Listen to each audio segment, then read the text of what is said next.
নমস্কাৰ সকলোকে Assam tips YouTube চেনেললৈ স্বাগতম জনাইছোঁ। আজি আমাৰ আলোচনাৰ বিষয়টো হ'ল আপোনালোকে গম পাইছে যে ইতিমধ্যে 2024-25 শিক্ষাবৰ্ষ 1 এপ্ৰিলৰ পৰা আৰম্ভ হ'বলৈ গৈ আছে। এই ক্ষেত্ৰত আমাৰ হাতত বৰ্তমান 2024 আৰু 25 শিক্ষাবৰ্ষৰ যিখন আমাৰ শৈক্ষিক দিনপঞ্জী আছে সেই দিনপঞ্জীখন ইতিমধ্যে আমাৰ হাতত আহি পাইছে। সচৰাচৰ আমাৰ মনত এটা প্ৰশ্ন হয় যে আমাৰ বিদ্যালয়সমূহ 2024-25 শিক্ষাবৰ্ষত যিটো আমাৰ স্কুল টাইমিং হ'ব, আমাৰ যি টি গাৰ্ডেন এৰিয়া বিদ্যালয় আছে সেই বিদ্যালয়সমূহতো 7:15 পৰা আৰম্ভ হ'ব। তাৰ বাকী যিসমূহ বিদ্যালয় আছে সেই বিদ্যালয়সমূহৰ যি টাইমিং সেই টাইমিংনো কেতিয়াৰ পৰা কেইটালৈকে হ'ব আমি এই ভিডিঅ'ত আলোচনা কৰিম। আহকচোন আমি এবাৰ চাই লওঁ। আপোনালোকে দেখিছে যে এই দিনপঞ্জীখন ক্লাছ 1-ৰ পৰা 8লৈকে আছে। ইয়াত ক্লাছ 10 আৰু 9 ইনক্লুড নাই। গতিকে আমাৰ বিদ্যালয়সমূহ সচৰাচৰ পুৱা 9 বজাৰ পৰা আৰম্ভ হ'ব। আমি যদি চাওঁ যে LP বিদ্যালয়ৰ কাৰণে, যে প্ৰাথমিক বিদ্যালয়ৰ কাৰণে আমি এই ভিডিঅ'ত প্ৰথমতে আলোচনা কৰিম যে এখন LP স্কুলৰ প্ৰাথমিক বিদ্যালয় এখনৰ যি বিদ্যালয় সময়সীমা হ'ব সেই সময়সীমা কিমান হ'ব। প্ৰথমতে আপোনালোকে দেখিছে যে আমাৰ বিদ্যালয়সমূহ পুৱা 9 বজাৰ পৰা আৰম্ভ হ'ব আৰু প্ৰথম 9:15লৈকে আপোনাৰ চাফাই প্ৰাতঃসভা হ'ব। গতিকে টি গাৰ্ডেন এৰিয়াক বাদ দি আমাৰ যিসমূহ বিদ্যালয় আছে সেই বিদ্যালয়সমূহৰ বিদ্যালয় আৰম্ভ হোৱাৰ সময় হ'ব পুৱা 9 বজাত। তাৰপাছত আৰু এটা নতুনকৈ ইয়াত আমি দেখিবলৈ পাইছোঁ যে 10:40 পৰা 10:50লৈকে আমাৰ প্ৰথমটো বিৰতি থাকিব। তাৰপাছত আমাৰ বিৰতি থাকিব 12:10 পৰা 12:45লৈকে। গতিকে এই তিনিওটাই আপোনাৰ ক্লাছ 1-ৰ পৰা ক্লাছ 8লৈকে প্ৰযোজ্য হ'ব। শিক্ষাগুৰুসকল, এতিয়া আমাৰ প্ৰশ্নটো হ'ল যে এখন প্ৰাথমিক বিদ্যালয় LP স্কুলৰ যি সময়সীমা সেই সময়সীমা হ'ব আমাৰ বিদ্যালয়সমূহ পুৱা 9 বজাৰ পৰা আৰম্ভ হ'ব আৰু আমাৰ যি সচৰাচৰ যি ক্লাছসমূহ থাকে সেই ক্লাছসমূহ হ'ব আপোনাৰ 2:05লৈকে হ'ব। এতিয়া কথাটো হ'ল যে আমি ইয়াত দেখিব পাৰিছোঁ যে দেখিছে আপুনি ক্লাছ 1, 2, 3, 4, 5 এইখিনি হ'ল 5লৈকে।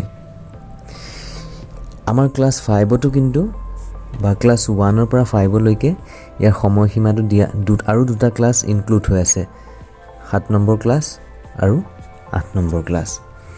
কিন্তু ইয়াত লিখিছে যে এই সময়ছোৱাত ক্লাছ 1-ৰ পৰা 5লৈকে যিসকল ইচ্ছুক ছাত্ৰ ছাত্ৰী আছে সেই ছাত্ৰ ছাত্ৰীসকল যদি তেওঁলোকে থাকিব বিচাৰে বিদ্যালয়ত, তেনেহ'লে আপুনি কিন্তু তেওঁলোকক বিদ্যালয়ৰ পৰা পঠাই দিব নোৱাৰিব। তেওঁলোকে যদি ইচ্ছা কৰে তেনেহ'লে আপুনি 7 নম্বৰ আৰু 8 নম্বৰ পিৰিয়ডকেইটা কৰিব লাগিব। অৰ্থাৎ আপুনি 2:45লৈকেও আপুনি কৰিব পাৰে, নাইবা আপুনি 3:25লৈকে আপুনি ক্লাছ 1-ৰ পৰা 5লৈকে আপুনি ক্লাছ কৰিব পাৰে।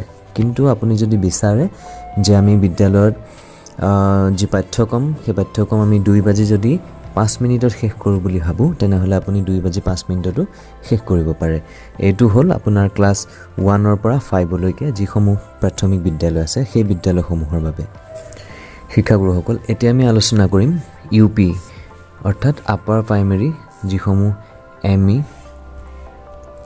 আৰু MV বিদ্যালয় আছে সেই বিদ্যালয়সমূহৰ যি বিদ্যালয়ৰ সময়সীমা হ'ব সেই সময়টো কি হ'ব আমি চাওঁ আহক এবাৰ।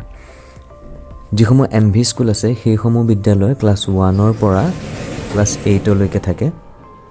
গতিকে এতিয়া আমাৰ ইম্পৰ্টেণ্ট হ'ব যে ক্লাছ 6, 7 আৰু 8। ইয়াত আপুনি গম পাইছে যে পুৱা 9 বজাত আৰম্ভ হ'ব আৰু 10:40 পৰা 10:50লৈ প্ৰথমটো বিৰতি হ'ব।